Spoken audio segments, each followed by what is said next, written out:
Ladies and gentlemen, we are about to go live.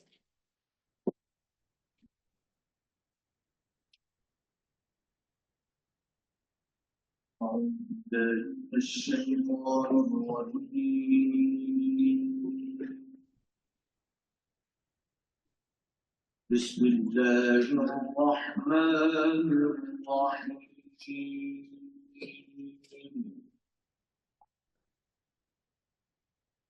الرحمن علم القرآن خلق الإنسان علمه البيان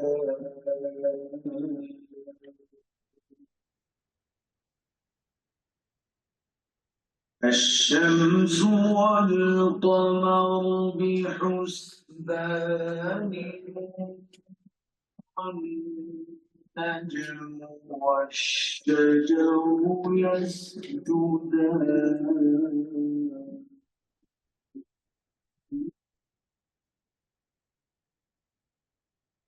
والسماء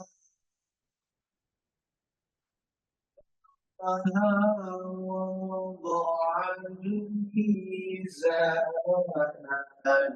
لا تطغوا في الميزان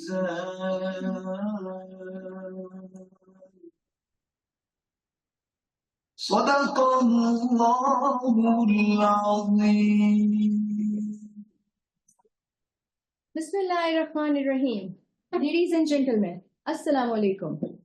On behalf of Strategic Vision Institute, I welcome you all to SVI hybrid event on historical, legal, and political perspectives on Kashmir dispute, being held with reference to Kashmir Solidarity Day, which marks reaffirmation of Pakistan's unwavering commitment to the Kashmir cause.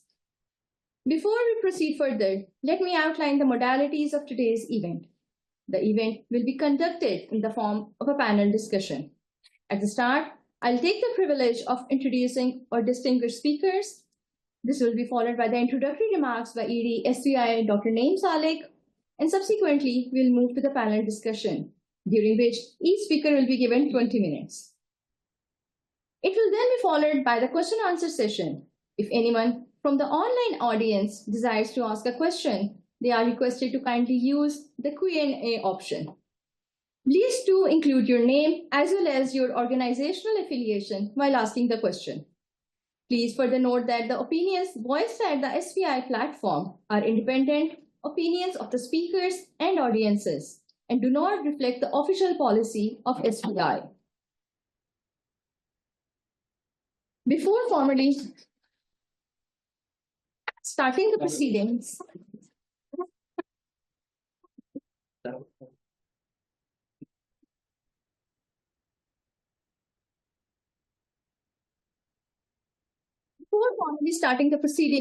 of today's event, I'll take the honor to introduce our distinguished speakers. Our first speaker, His Excellency Ambassador Masood Khan, is a former president of Azad, Jammu and Kashmir and currently holds the positions of President TMUC Higher Education Group and President Millennium Institute of Technology and Entrepreneurship. Ambassador Masood Khan has a distinguished diplomatic career. He has been Pakistan's ambassador to the United States and China, and Pakistan's permanent representative to the United Nations in New York and Geneva. He has also served as Director General of the Institute of Strategic Studies, Islamabad. Ambassador Masood Khan is a recipient of Hilal-e-Imtiaz and Chinese highest award for his distinguished diplomatic services. We are honored to have you here, sir. Our second speaker for today's event is Mr. Altaf Hussain Wani, Chairman of Kashmir Institute of International Relations.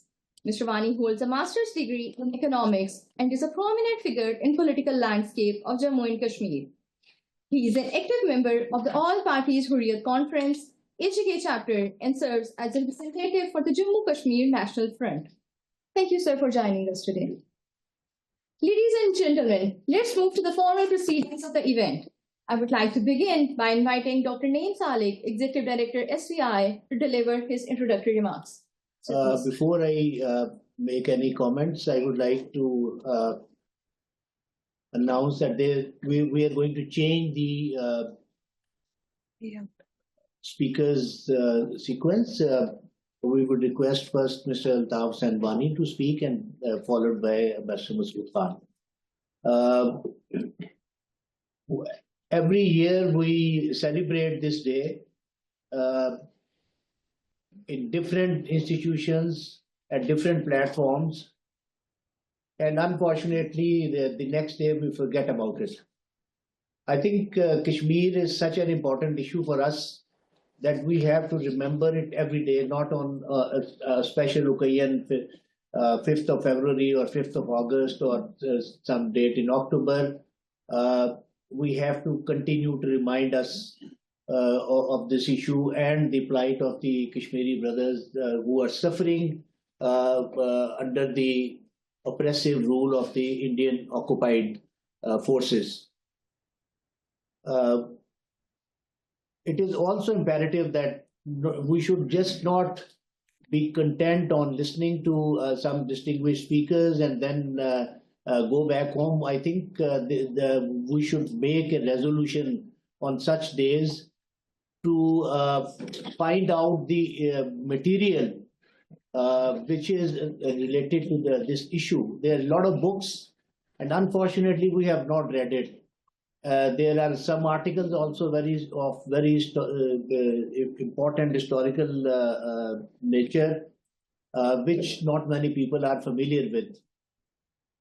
There is a book written by Joseph Corbell, who was one of the members of the United Nations Commission on India and Pakistan. This book was published in 1954 by Princeton University. And there is a shorter version of that also. And interestingly, if you are not aware, he was a Czechoslovakian diplomat, later on settled in America and taught at a university in Denver. And he is supposed to be father of Madeleine Albright, who was Secretary of State of the United States. So a very important person, and he had very good insight.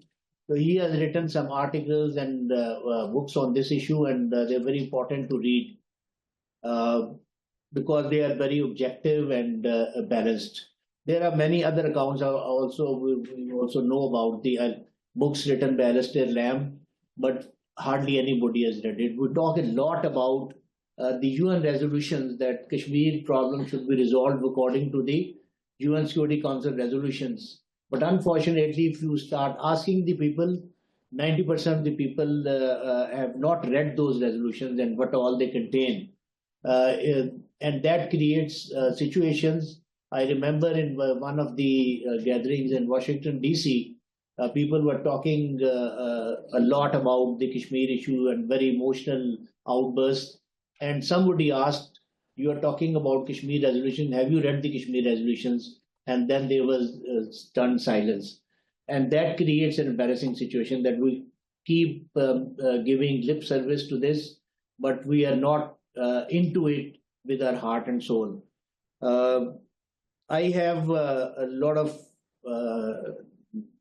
not unlike many Pakistanis, a special attachment with Kashmir. During my service, I had the opportunity to serve 3 tenures in Kashmir, and so I have been there, and I find myself closely associated with this. And there is a history also, the family history. My grandfather used to visit Kashmir and spend his summer vacations every year from 1929 to 1946. And he was one of those people who started that movement through the Sirat al-Nabi conferences in the mosque, and then later on turned into political movement.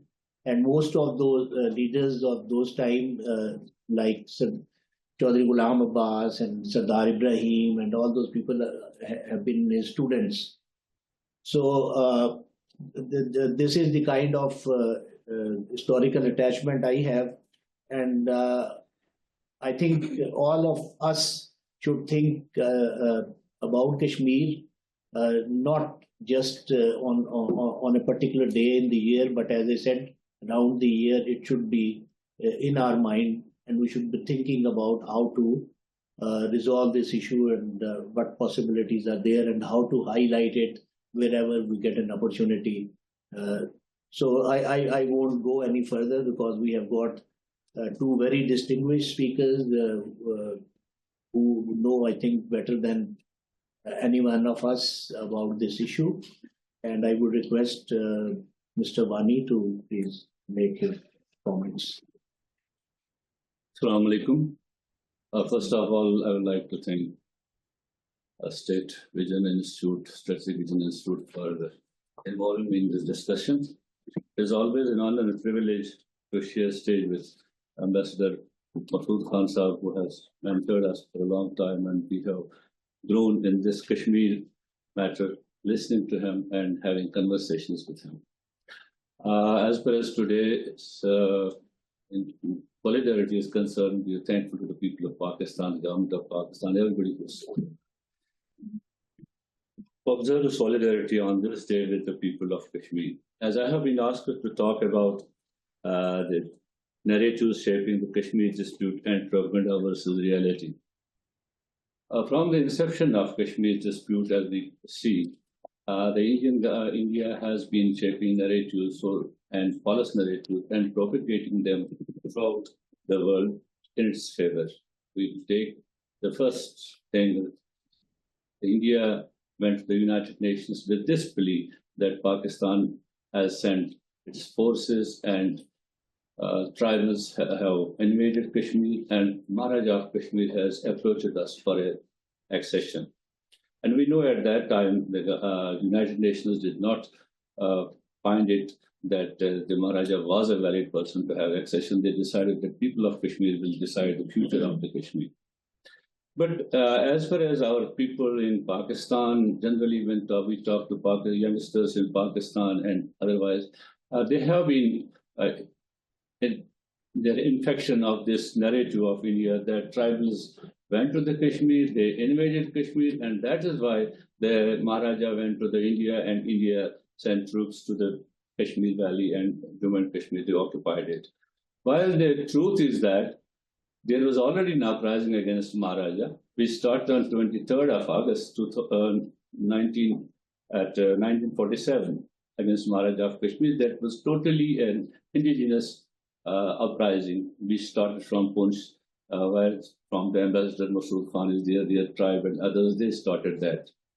And after that, when they alleged that these tribals invaded Muzaffarabad, they came from Muzaffarabad on 22nd of the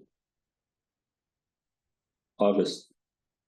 But if you go by 22nd of October, you see that on 24th of October, a state government was formed in AJK. It's not possible that within one day the tribals came, they invaded Kashmir, they freed the whole land, and then the government was formed. It's not possible. So basically, the Indians told this narrative, and we have been infected to one way or the other way. And we have to dig deep into this argument. Always, we have to correct the people on this. And then, in the United Nations, India accepted the decision that there will be a free and fair plebiscite for Kashmir. But soon after that, they started negating it by National Conference resolution of 1949, and then the so-called Constitutional Assembly, which was formed, that also declared that accession with India is final. But our people don't remember that United Nations Security Council Resolution 98 and 122 clearly stipulates that the decisions by any resolution by any of the parties in the Kashmir or any assembly in Kashmir cannot be a substitute to the UN resolutions. So these arguments, the false arguments which India tried to, these were not ratified by the United Nations Security Council. And then we move forward to the Shimla Agreement. Always a bunch of our experts, political commentators, they say, you see, after the Shimla, this has become a bilateral dispute. and Indians do sell it to everywhere. They say that's a bilateral dispute after the Shimla agreement, and we have also fallen prey to it at many places that we say the Shimla it's a bilateral agreement. But we should remember one thing. Any bilateral agreement cannot supersede the international agreement, which is the Security Council resolution. They cannot supersede that. And also, if you go by Shimla agreement, you see that it's Article 1 and Article 6. Both the articles, if you read them together, you will see that it's not a bilateral issue, it's an international issue, because that agreement is also being governed by the Charter of the United Nations. So, but the Indian narrative still is that after Shimla agreement is a bilateral, which India sells to the international community. And when it comes to Pakistan, it says, no, it is done. You have to vacate the Azad Kashmir and Gilgit-Baltistan. So the people of Kashmir say it's Pakistan who has occupied the Azad Kashmir area and Gilgit-Baltistan. So the only decision to be made is that to get that back. These are the narratives which India has time and again shaped and sold to the international audience. And now, after 1989 onwards, when Kashmiris decided to have an armed response against India, at that time also, India tried to convince the international audience about that terrorism. Pakistan had sent some mercenaries, and there is armed insurgency in Kashmir. But if you go up to 2011, you will not find a single statement of any kind from the international audience which speaks that there is terrorism in Kashmir. Everybody was with it. This was after 2001 onwards, slowly and steadily, America and others used in order to take advantage of certain things in order to pressurize Pakistan when the Salala attempt held there when the NATO troops attacked the Salala post, and then Pakistan stopped the NATO supply line. Then was the first time when the European Union put the Kashmiri resistance organization on watch list. It was because of that. And then you will see later on the Gulani B5's incident happened that happened in subsequent the Shakil Afridi. So that's why the Kashmir international audience or in the international community sees that for Pakistan, Kashmir is very essential. If we have to sometime pressurize Pakistan, it's from the Kashmir side. We have to encourage India, or we have to say something like associating Kashmiri resistance with the international terrorism and all that. But thanks to Almighty, it did not happen because the Kashmiris, the indigenous armed struggles in Kashmir, they were not anyway defined as terrorists by the international audience, although some of our friends from Pakistan who were involved in that, they had been listed in that group. But after that, it was always that India would say that Pakistan has sent terrorists to Kashmir, and hereby they tried to convince the international community. Then more recently, we signed this info lab. We discovered that how India was shaping the narratives around the globe, how India was informing the world covertly that the Kashmir struggle is a terrorist struggle, it is sponsored by Pakistan, it is pan-Islamic, so and so forth. They shaped this narrative for 15 long years, and people started believing in it, and there was no rebuttal to it from our side for a long time in that way, that this is false acquisition and all that, until this EU Info Lab discovered it. And then we come to the fourth stage of it, that is after August 5th, 2019. Why was August 5th, 2019 done? First thing is that it was always in the manifesto of BJP RSS to abbreviate Article 370 and 35A. They had the slogan that एक प्रधान एक विधान वो सारी चीजें होनी चाहिए उसके लिए.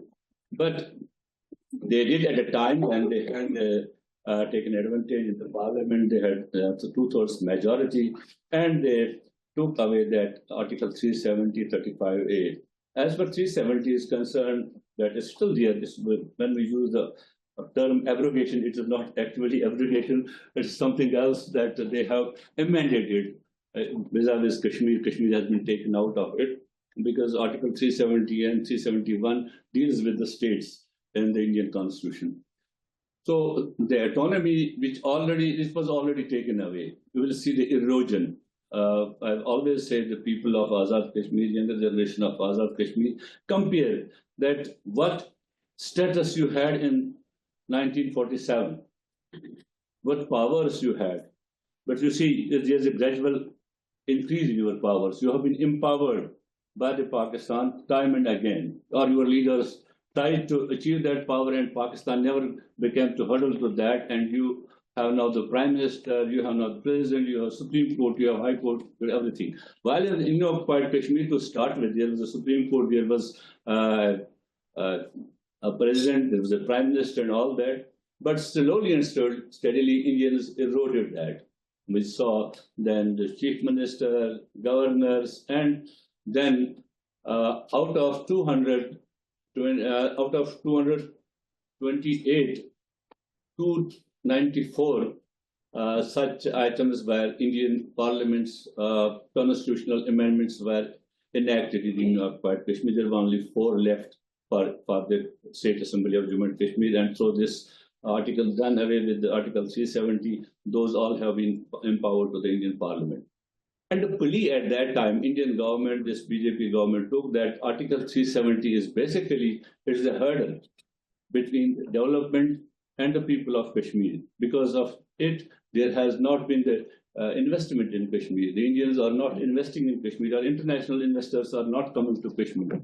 This was the one. First, the second thing was that what Indian government said, there is a rule of some dynasties. We are going to do away with this rule of dynasties. And the third was that we are going to empower women in Kashmir. These were 3 main things on which they took the plea. We are going to abrogate it and liquidate it. So when they did it, and when we analyze the situation after that, because I think, and I'm sure after that, in our think tanks, until then, we were never in think tanks. We were never in academia discussing Kashmir. We were just discussing Kashmir on the roads, on streets, the slogans and all that was. But after August 5th, we came to the academia, we came to these think tanks and other places where people started discussing Kashmir. And for some people, the struggle started after 5th of August. Because when you start speaking anywhere, the people say that after 5th of August, India has done so much and so things, but they forget that what India did before that, what India did from 1948 to 89, and how India used its military might from 1989 to till date. And then after 2019, they used the constitutional warfare, which we call constitutional terrorism in Kashmir, in order to disempower, disenfranchise Kashmiris. And the first and foremost was to change this domicile laws. The Indian changed domicile law of Kashmir. Previously, it was state subject law. And I must tell you one thing, this state subject law, which was in Kashmir 35A by virtue of Indian constitution, by virtue of state constitution, or before that, it was state subject laws in Kashmir. And this law was not there, introduced in the Kashmiri constitution by Maharaja in 1927, not for the people of Muslims of Kashmir.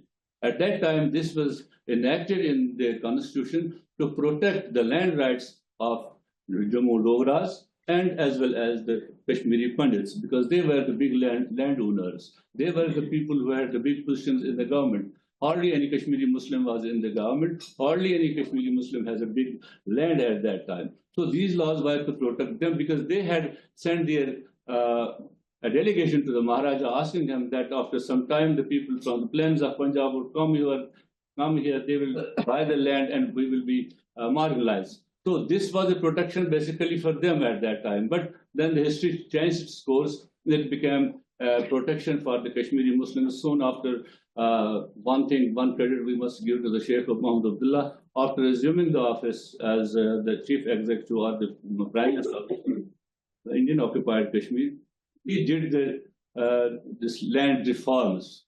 in occupied Kashmir. Thereby, the big landowners were forced to give land to the tiller. It was the slogan, land to the tiller. One who cultivates the land, he is the owner of the land. So thereby, there were not now the big landowners in Kashmir, or those we call Zeldars and others, they were nowhere there. So what the plea was that we are going to do all these things in Kashmir and empower the people of Kashmir but what we see after these laws which were enacted, it opened a floodgate for the non-state subjects to have the domicile of Kashmir. When it was done on the 5th of August 2019, until then 1.7 million Indians were eligible to have the state subjects of occupied Kashmir. That means 1/4 of the population was already eligible to have the domicile of Kashmir. Having a domicile of Kashmir means that you can now purchase a land in Kashmir, you can have a job in Kashmir, and you can do anything in Kashmir. You can vote in Kashmir and all these things. So this was the basic plea, was to change the demography of Kashmir and disempower the people of Kashmir. And along with that, they did another thing, delimitation of the State Assembly Act, the segments. Because this course will take a long time to them, that to changing the demography of asking the people to settle in Kashmir, because settled people of India are not ready to come to settle in the valley, Kashmir Valley. They might come to the Jammu, they settle there, but the stats show more state subjects, more domiciles have been issued in the Jammu, and very few in Kashmir Valley. That's because still they feel fear in Kashmir Valley. So, but in order to do it in a fast-track way, although some arrangements were taken for that, it should be done in fast track, but they did another thing, to have a delimitation of the assembly segments. Under its own constitution, Indian constitution, it was that delimitation will be done in 1926 and 2026 and 2031 elections will be held on that delimitation. But it was solely on Indian occupied Kashmir Assembly that delimitation was held, and during that delimitation, some basic things which that is the proportion of population and geographical connectivity of any segment, and that was not taken into consideration. If you see parliamentary constituency of Anantnag, Rajouri now called, it has 450 kilometers difference over there. So this narrative, Indians spread over the world, and then there is normalcy in Kashmir, everything is there. Now to counter this argument, we should know that there is no normalcy in Kashmir. If there was normalcy, why India has not reduced its troops from Kashmir?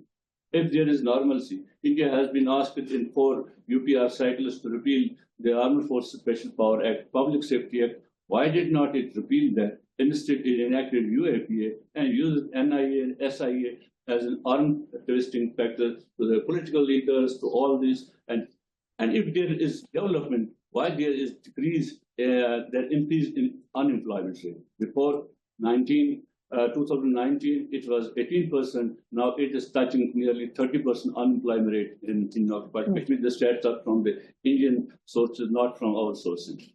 So on and so forth. On all fronts, we say that they said to the international that we have done a huge investment in Kashmir and connectivity, and that all is for the defense purposes. There is nothing for the people of Kashmir. We have seen that our lands, our orchards, these paddy fields have become victim of that infrastructure we are creating. Along with that, it has also impacted our environment. I'm asked to stop. Thank you. Thank you so much, sir, for the enlightening talk. And now I request Ambassador Masood to please take the floor and share his valuable remarks. Please. Bismillah ar-Rahman ar-Rahim. Brigadier Naeem, Salik, Mr. Altaf, Wani, who is present here, Hamadan, who probably facilitated this invitation, and all others who are present here today. And I see there are many Kashmiris here, or there are people who have links to Kashmir sitting in this room. It's all up to Kashmir.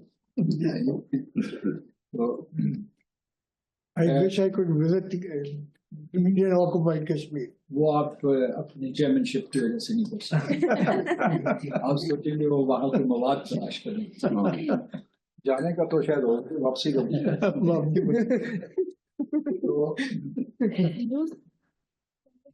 First, I want to compliment Mr. Altaf Wani for a very detailed presentation. He has lived in the Indian occupied Jammu and Kashmir, and he has been campaigning for the realization of the right to self-determination of the Kashmiris for decades. He and his associates have been going to Geneva and other forums to raise the flag for Kashmir's independence. And he keeps scanning the horizons of the occupied territory. So I think that his presentation, I enjoyed it, because although one knows these things, he gave a perspective to them, and this is very important for all of us. Second, I admired Brigadier Naeem Salik, and he's made such tremendous contribution to our strategic thought. He was associated with SVI at a very crucial formative phase, but later on he became a voice for our unwritten doctrine in regard to what our strategic posture means.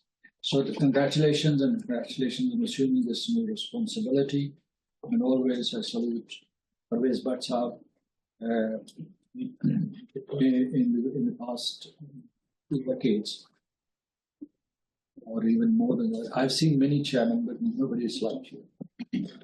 So you were more than just a chairman, a campaigner, a doer, and your predecessors, successors, I must say, they created a unique corporate structure in Pakistan, which should be emulated by other organizations.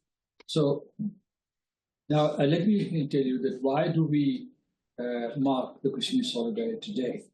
I always pay tribute to Qazi Hussain Ahmad, Amir Jamaat-e-Islami, who gave a call in 1990 to observe this day. And this is a people's day. This is, of course, we hold seminars and there are television interviews, but this is a people's day. The people of Pakistan and the people of Azad Kashmir and the diaspora community, Pakistani diaspora and Kashmiri diaspora, despite this long siege and brutalization of the people of Jammu and Kashmir, the citizens of Kashmir and Pakistan stand by the people of the occupied territory. It's very important to understand.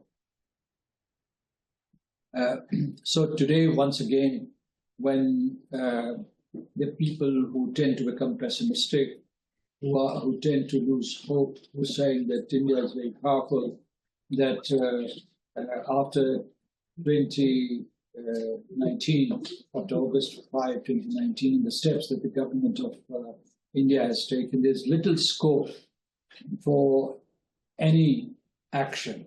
So we, across Pakistan and across the continents, we would say that the Kashmiris haven't given up, the people of Pakistan have not given up.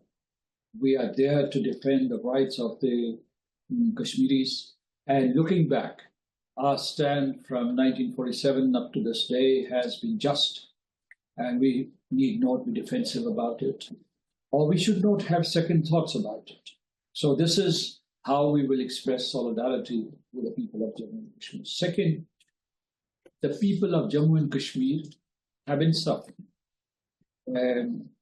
Addressing another event yesterday, I said that people say that 100,000 Kashmiris have been killed since 1989, and my count is 500,000 since 1947. And this is very important to understand. And today,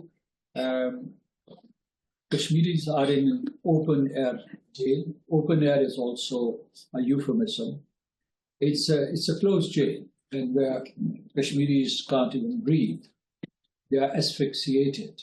So we must send this message to the ordinary citizens of Jammu and Kashmir, also to the prisoners. who have throughout their lives strived for the freedom of Kashmiris and have not succeeded yet. We, the people of Pakistan, Azad Kashmir and occupied territory, we haven't succeeded. I'm glad that, how much time do we have? As much as you can, I can spare. So आपने जाना Then it's fine. But It's fine, we're here. So, the second thing I'm glad that Mr. Wani referred to history. In broad brushstrokes, I just want to touch on a few things. First, the movement or the resistance to the Maharajas or the Dogra dynasty. This started in 1832, and I referred to it yesterday. This was in Punch, and I think that in the region that we belong to, I and Hamadan and a few others we belong to. And there, in 1832, it was the sixth dynasty at that time, and the Dogra dynasty had not been established yet. But Maharaja Gulab Singh, who became Maharaja later on, he was general of the Punjabi dynasty here, the Sikh dynasty. And he was given the special task to quell the rebellion of the Punch freedom fighters. He went there, of course, they said they did give, for 4 years, they gave stiff resistance to the Punjab rule. Of course, the dispute was on the high rate of taxes, the brutalization of the people, and their people had no rights. And as a result, they were the leaders of that movement were killed, beheaded, flayed, skinned alive, and their bodies, their heads, are hung on trees. That tree is still there in Mang. I go there and visit that. And I'm just jumping, but the next landmark is 1832. 1832, when there was a rebellion, national conference had been constituted by then. Or was it constituted? It had been constituted. In 1932. That's what I'm saying. Yeah. And there was a gentleman from the NWSP who traveled there, and while addressing a gathering, he said, let's demolish this edifice of tyranny, referring to the Maharaja's palace. So that's when this present phase of Kashmiri freedom starts. And this is very important to understand. Why were the Muslims resisting Maharaja's rule before they resisted Indian rule? Because they were attacking Muslim identity and symbols and worship and places of worship. There was desecration of the Quran, and there was feudalism and serfdom. Kashmiris were called Hathos, most of them, and they would be conscripted. They'd be asked to do chores, manual labor, without remuneration. So that's why this was a civil rights movement. This was, whatever you call it, this was the pain for the Kashmiris was unbearable. And lo and behold, fast track to 1947, this is a very ugly chapter of the history of Jammu and Kashmir, because the most popular leader, which is Sheikh Abdullah, he betrayed Kashmiris. Instead of joining Pakistan, which would have been fair and just, because of his ego and because of the manipulation of Gandhi and Nehru, he joined India. And yesterday I said I'm always reading. Had he not taken that decision, he would have earned an eminent position in Pakistan, and there's 500,000 people who have been killed. They would not have been killed. I'm sure about it. As a ruler, you talked about his land distribution policies. They were commendable, but he was one of the most cruel leaders. And whoever took the name of Pakistan or showed inclination towards Pakistan, they were treated brutally. And that's why I have to go back to that period. I also remind people that in the months of October, November, 236,000 Muslims from Jammu were massacred in just 2 months. And when I was the president, I was going around. I used to tell everybody that this was the first genocide after the Second World War. And the number was not small. And Hitler did that genocide in years, but the Maharaja or these people before, after assuming power, they did it within months.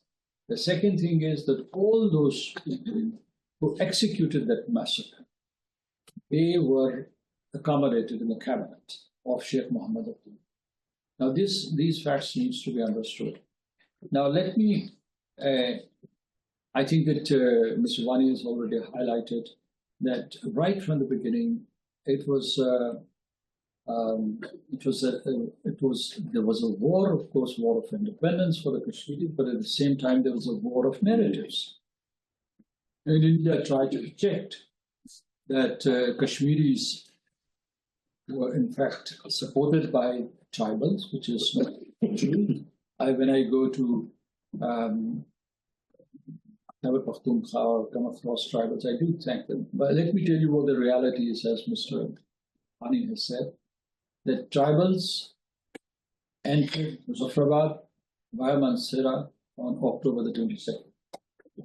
And on the 24th of October, Azad Kashmir government was formed under the leadership of Sardar Muhammad Ibrahim Khan. And what happened after that, these tribals, they moved swiftly to Baramulla, stayed there for 2 or 3 days, and they were only miles away from Srinagar, but because of their internal dissension, they could not make it. And in the meantime, on October the 27th, Indian planes landed with the troops. One thing that I want to highlight, and very few people know about it, that India had inducted troops before October the 24th within the valley. They had come from Punjab, they had come from Kapurthala, and they had come from other states which were allied with Kashmir. Now, this is important to understand that this argument, the whole argument of interference, of the armed action by tribals or Pakistan or the Azad Kashmir irregular forces, this was fake and false. That falsehood, that fake argument continues up to this day. This needs to be understood. Now let's move to the present phase, and we can have. Do we have a Q&A? Yeah. All right. Let me, so we can address some of these issues in Q&A. Let me be very realistic. I mean, this is a time for reality check. Where we stand, what we can do, what we ought to do, what we cannot do, what is aspirational, what is realistic, what is achievable, what is not achievable. But let me tell you, when you analyze the posture of the international community, and if we mean by that the United Nations or the major powers like United States, United Kingdom, or Europeans who've been champions of human rights, they are not going to deliver a solution. This is the writing on the wall. They have lost interest because now they want to encircle China and defeat it. And they want to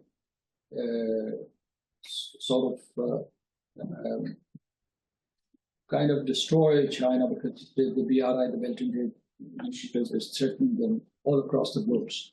BRI has its footprint in 140 countries, where China has invested trillions of dollars. And it is building bridges and roads and ports and airports and so on, and generating electricity. So these 140 countries, whether or not they say it publicly, they are beholden to China. So that has become an existential challenge for the United States, for the Europeans. That's a priority for them. And second thing is that in Gaza we saw that the very authors of international law, international humanitarian law, or laws covering warfare, or laws covering the right to self-determination, they've been crushed brutally. And in one of the settings, it was at NDU, there were lots of Americans and British and Australians sitting there. I said that you were the authors of these laws, and you used to have destroyed them completely. And you demonstrated that they have dual implications and they have dual application. But does that mean that we should stop reaching out to the international community? No, we should continue to reach out to the international community. Again, yesterday speaking at a different event, I highlighted that Mr. Wani and his colleagues and all these Kashmir activists, they've been going to Geneva and many other places year after year, or to the OIC. And you have attained a threshold of support, and which was demonstrated by two unprecedented reports by UN High Commissioner for Human Rights in 2018 and 2019, or the report published by the House of Commons in 2018. And in addition to that, I always refer to most of the Pakistanis do not know about it. And this is very significant. That's why I highlighted repeatedly that in January 2020, 626 MPs out of MEPs, members of the European Parliament, out of 750 total membership, they tabled several resolutions demanding an end to the lockdown in Kashmir and also a peaceful resolution of the Jammu and Kashmir dispute in accordance with the UN Security Council resolutions. But the reason I'm pointing it out that we are not sufficiently responsive to these opportunities. There are many factors. One is political dissension and instability, or economic wars from time to time, our symbolism, not delving deep into the issues which impinge on our national security. So, national responsibility is very important. When I was president of Azad Kashmir, I went to the headquarters of each political party, met their leadership here in Pakistan, and said that you should give more prominence to your Kashmir policy. It should not be just Kashmir Solidarity Day or the October the 27th or these days, but throughout the year, there should be pronouncements, because let me compare and contrast. Indian politicians pitch elections, whether it is Congress or BJP or other smaller parties, mainly the two parties. They put Kashmir on the table and they put Pakistan on the table when they're campaigning, when they're election winning. Kashmir disappears when elections are held in Pakistan.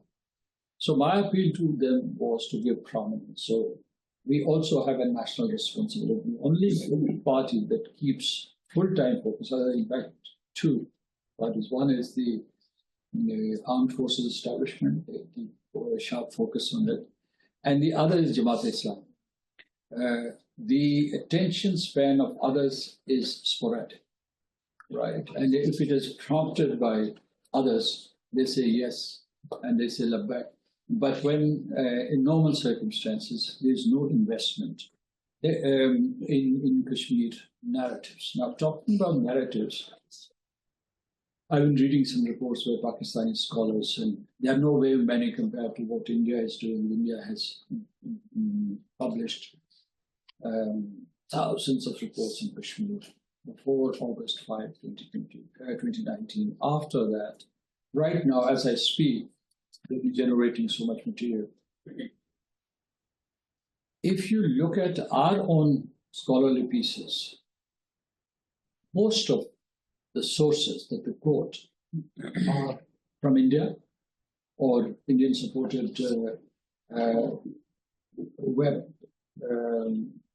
portals, or authors who are writing and contributing their articles to think tanks or newspapers or social media networks in the United States or United Kingdom or Europe or now Southeast Asia, for instance, Singapore and other places. The writer is always of the Hindu descent or Indian descent, not Muslims. Most of them are Hindus. Look at the reports. So even when they tend to be fair, there's a tilt. There's a tilt.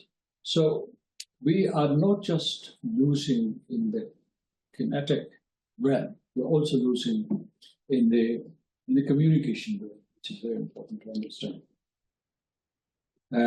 I'm winding up these remarks, and it would be good to interact with the researchers who present here today. So first and foremost, we must have faith that we will continue to defend the rights of the Kashmir people. Because people are talking about flexibility, people are talking about pragmatism, but what they are saying actually is capitulation. And I'm surprised they say that let's talk to the Indians. There is no scope, they are not talking to you at all. So they think that talking to you doesn't serve your purpose. So hold your ground right now. We may be weak, divided right now. We may be not strong, but this moment will pass. Pakistan has potential. Pakistan, very talented people, strategic land, fertile agriculture and industrial base. We have the infrastructure. Won't lose heart. And indeed, the younger generation, they must work hard to make Pakistan stronger. So don't capitulate. This is my first message. Second is that I would say the narrative building is very important. For narrative building, you have to have conviction and you have to have knowledge and expertise. If you don't have it, you won't be able to defend your own posture or your own position on the issue of Jammu and Kashmir. Can we have talks with India? The answer is yes. When we're talking about talks, we're talking about the entire array, the entire phalanx. Multilateral diplomacy. Now Pakistan has been elected to the UN Security Council for these 2 years. We can knock on the doors of the Secretary General, the President of the Security Council. And although the answer would be no, but we must keep prompting and prodding. Number 3. We should not stop talking about third-party mediation. President Trump had talked about it, but this was an abortive initiative that he had taken because India had disowned any association with that initiative. Third is bilateral. Bilateral is good, but it should be based on good faith, not on deception, because India always wants that this should be, even in the past, I mean, in the best times, they used it to use bilateral talks for biding time. Preparedness. I was talking about Pakistan. We should be prepared military. We should have full deterrence. Because Rajnath Singh is talking about attacking South Kashmir and Pakistan, taking them back. Why? 2 reasons. One, very cleverly, they want to give this impression that they're done with the Indian occupied Jammu and Kashmir, that the issue of Jammu and Kashmir has been erased for all times to come. And now, what all they need to do is to put Pakistan on the defensive. And Pakistan कहेंगे नहीं जी ये तो हमारा हिस्सा है आप इसे कैसे ले सकते हैं. So they're changing the discourse. So I always advise the council people not to react too angrily and start giving comparison of your military strengths. So this is important because militarily you should be strong and your deterrent should be credible. It should be credible, and no matter who says what, you should not ever be complacent because the capabilities of your adversary are dynamic. They are not static and random situations. Strong Pakistan, and that means economically strong. We should have a strong economy. We should be able to absorb shocks, and that you should have investors coming from all over the world. That will increase your prestige and your traction to deal with India and to advocate for Kashmir. And finally, we must have our own information ecosystem, and that too. I mean, this goes back to the research, and as Salik was saying, that we must read literature and produce literature. Now, when you read literature, when you go to Alistair Lamb or you go to Corbell, you catch up, but it is your responsibility to be a Corbell and to be a Lamb, so that you produce new results, because the challenges that we have were not the challenges in the 1950s or 1970s.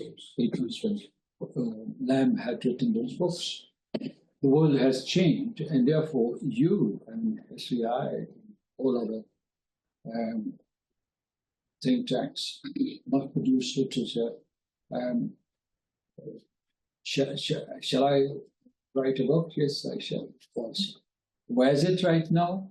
Is it ready for a publisher? No, it's in my head. Okay, thank you so much. Thank you very much. I think we have had two excellent presentations. This was not just an academic discourse, but we heard from two people who have been through this process, who have seen the things from inside, and so they were speaking from their hearts, not from any literature which is published or and anybody else's views.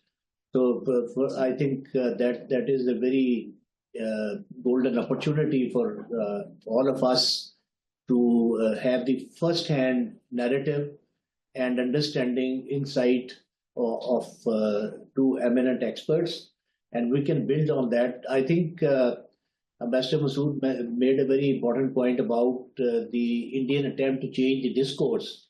I've been going to track to dialogues with Indians, and over the last year or so, particularly after the recently held elections in the Jammu and Kashmir state, the Indian stance now is that Kashmir issue is dead. Let's not talk about that.